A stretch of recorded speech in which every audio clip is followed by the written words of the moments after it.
లేచిన కెరటం గొప్పది కాదు, పడి లేచిన కెరటం గొప్పది. ఎంతమంది ఎన్నైనా అనుకోనివ్వండి, సముద్రం అంతా ఒక్కసారి ఎదురొచ్చి గుండెల మీద కొట్టినా సరే స్ట్రైట్గా నిలబడి చెప్పగలిగినటువంటి ఏకైక వ్యక్తి మా పవన్ కళ్యాణ్. ఆ రాయి అలా నిలబడి ఉంటుందంతే, సముద్రం వచ్చి గుద్దుకొని వెనక్కి వెళ్ళిపోవాలి తప్ప అది కదలదు. అది ఆయన గొప్పతనం కాదు, దిస్ ఈజ్ ఆల్సో డెస్టినీ. ఆయన అలా రుచించబడ్డ అటువంటి వ్యక్తి ఇన్ని అవమానాలు, ఇన్ని భయంకరమైన సిచ్యువేషన్ అంతా తిరగబడి ఈయన మినిస్టరా, ఈయన డిప్యూటీ సీఎమ్మా, ఇది ఆయన గొప్పతనం కాదు. This is also destiny. ఇదంతా ఆయన నమ్ముకున్నటువంటి పరమేశ్వరుడు లిఖించినటువంటి ఒక అద్భుతమైనటువంటి సిచ్యువేషన్ అయింది. అందువల్ల పవన్ కళ్యాణ్ గారు బతుకు మీది చావు మీది, బతుకంతా దేశానిది అంతే. పుట్టుక మీది చావు మీది, ఈ రెండే మీవి. అలాగా తన ఎందుకండి ఆయనకి మేము ఎన్నోసార్లు చెప్పాం, మమ్మల్ని మామూలుగా నేను పెద్దవాడిని కాబట్టి డైరెక్ట్గా తిట్టలేక చిన్న మందలింపించినది. ఎందుకంటే మనకి ఆ రాజకీయాలండి ఎందుకండి నో. ఎప్పుడైతే మూర్ఖత్వం అనే పదం మనం వాడతాం, కానీ మూర్ఖత్వానికి ఇంకో పదం ఏంటంటే పట్టుదల. పట్టుదల ఉంటే ఏదైనా చేయగలం. నువ్వు నా దగ్గరికి రావద్దు సుమా, వెళ్ళు. పట్టుదల ఉంటే మనం ఏమైనా చేయగలం అని చెప్పడానికి మహానుభావులు ఎంతో మంది పట్టుదలతో పెరిగారు, పుట్టారు, పెరిగారు. ఒక లాల్ బహదూర్ శాస్త్రి పట్టుదల, ఎడం చేత్తో కుడి చేత్తో పుస్తకాలు పట్టుకొని ఎడని చేత్తో గంగానది ఈదుకుంటూ వెళ్ళి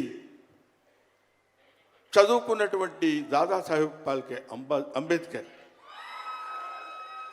ఆయన పట్టుదల. ఎంతమంది చెప్పినా వినకుండా నేను I want to know the truth అని చెప్పినటువంటి రమణ మహర్షి పట్టుదల, రామకృష్ణ పరమహంస పట్టుదల. వీళ్ళందరూ పట్టుదలతో పుట్టారు, పట్టుదలతో పెరిగారు కాబట్టే ఇవాటి వరకు ఇలా నిలబడగలిగారు. ఇప్పుడు నేను చెప్పేది, రేపొద్దున ఆయన ఎంత గొప్పవాడు అవుతాడనేది మనం నిర్ణయించడం మన చేతుల్లో లేదు. ఇవాళకి ఈ స్టేజ్కి వస్తాడని మనం అనుకోలేదు. ఇక తర్వాత ఏ శిఖరాలనైనా అధిరోహించబోతున్నాడో అది ఆయన చేతుల్లో లేదు, మన చేతుల్లో లేదు. సకల సృష్టి స్థితి రేఖాడుడైన భగవంతుడి చేతుల్లో ఉంది. కాబట్టి ఆ నిర్ణయించినటువంటి ఆ డెస్టినీని నమ్ముకొని వెళ్ళేటువంటి మనిషి కాబట్టి ఆ మహానుభావుడు ఇంకా ఇంకా ఇంకా ఎన్నో స్థితులకు వెళ్ళాలి, ఎన్నో స్థితులను అధిరోహించాలి అని మనం కోరుకుందాం. అధిరోహించి తీరుతాడు. అస్తు అస్తు అస్తు, శుభమస్తు. ఇది జరిగి తీరుతుంది, ఇది నిత్య సత్యం. చాలు.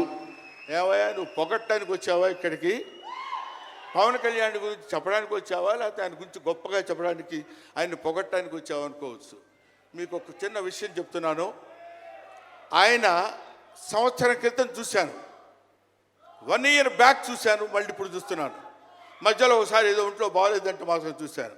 ఆయనతో ఫోన్లో మాట్లాడింది లేదు, ఆయన గురించి నాకు తెలిసింది లేదు. మా ఇద్దరి మధ్య ఉన్నది స్నేహం కాదు, ఆత్మీయత. ఆత్మీయత వేరు, స్నేహం వేరు. ఆత్మలు కలిసేటువంటి ఒక అద్భుతమైనటువంటి సంబంధం మా ఇద్దరి మధ్య ఉంది కాబట్టి మనం చెప్తున్నాం. సరే, ఇక నీ సోది ఇది ఆపబోయా. చెప్పు హరిహర వీరమల్లు గురించి.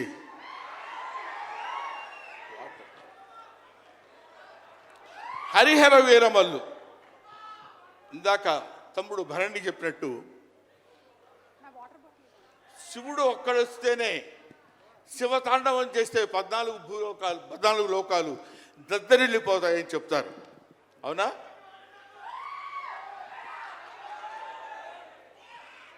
శివుడు త్రిశూలం పట్టుకొని తాండవం చేస్తే గడగడ గడగడగడ భూలోకం అంతా ఉణికిపోతుంది.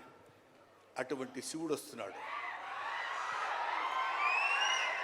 విష్ణుమూర్తి సుదర్శనాన్ని వదిలితే ఎంతోమంది శిశుపాలు నుండి సంహరించగలిగిన శక్తి ఉంది అతనికి. ఒకడు హరుడు, ఒకడు హరి. విష్ణుమూర్తి, శివుడు వీళ్ళిద్దరూ కలిసి వస్తున్నాడు. హరిహర వీరమల్లు, వీరమల్లు పేరుతో వచ్చినటువంటి హరిహర.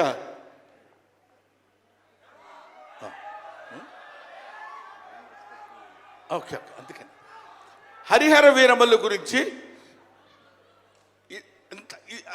మధ్యలో చిన్న డిస్టర్బెన్స్ జరిగింది సార్. సరే, ఏదేమైనా ఆ సినిమా గురించి ఇంక నేను చెప్పాల్సిన పని లేదు, మీరు చూస్తారు కాబట్టి నేను మాట్లాడదు.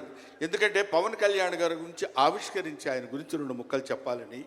సరే, సినిమా గురించి అంటారా, ఇంకా ఆయన గురించి మనం ప్రత్యేకంగా చెప్పాల్సిన అవసరం లేదు. ఆయన అలా కొట్టుకుంటూ ఇంకా రచ్చ రచ్చ రచ్చ రచ్చ కింద ఉంటుంది. ఇప్పటికే పవన్ కళ్యాణ్ గారు మరి ఆయన జాతకం ఏంటో నాకు తెలియదు, ఇలాంటి స్టైల్.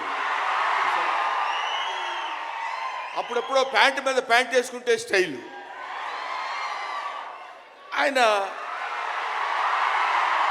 కారణజన్ముడు కాబట్టి ఇంకా నన్ను అనవసరంగా వెనకాల జుట్టు పట్టుకొని లాక్కి వెళ్ళిపోయేటట్టుంది సుమ, మా అమ్మాయి. కాబట్టి I wish you all the best.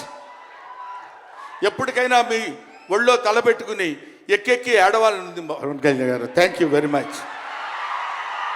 మిమ్మల్ని ఇద్దరిని చూస్తే మాకు స్వామి నదికి పోలేదా సీన్ గుర్తొస్తుంది.